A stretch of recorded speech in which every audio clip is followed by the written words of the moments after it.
সুমনা ইলেকট্রনিক্সের পক্ষ থেকে আপনাদেরকে সবাইকে স্বাগতম। আমি এসেছি পঞ্চগড় থেকে, মূলত মুরাদ ভাইয়ের সাথে দেখা করতে।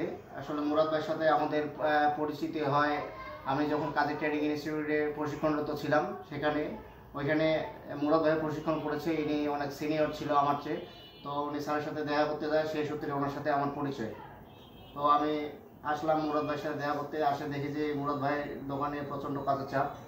তো উনি আমাকে একটি কাজ দেয়, সেই কাজটি হচ্ছে সোনি একটি 40 ইঞ্চি এলইডি টিভি। তো এই এলইডি টিভি মাদারবোর্ডটি আমাদেরকে রিপ্লেস করা লাগলো। তো এটি একটি ইউনিভার্সাল মাদারবোর্ড আমরা ইনস্টল করলাম। মাদারবোর্ডটি আমরা ইনস্টল করার পরে যে সমস্যাটি পাইলাম, সেই সমস্যাটি আপনাদেরকে দেখাই এবং এটা সমাধান দেখাবো আপনাদেরকে।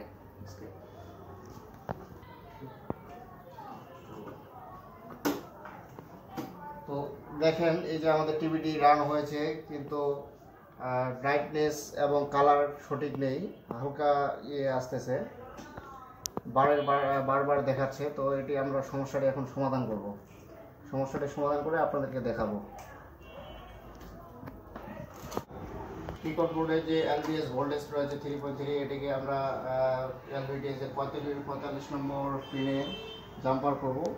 জাম্পার করে দেখব সমস্যাটি সমাধান হয় কি।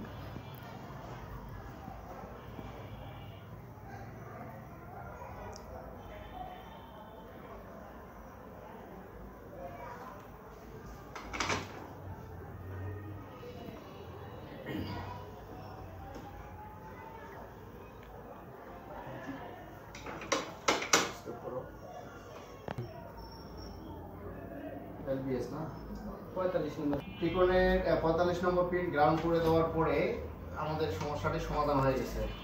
যে দেখেন, এখন আর কোনো ইয়ে নেই, গ্রাফিক্স ওকে,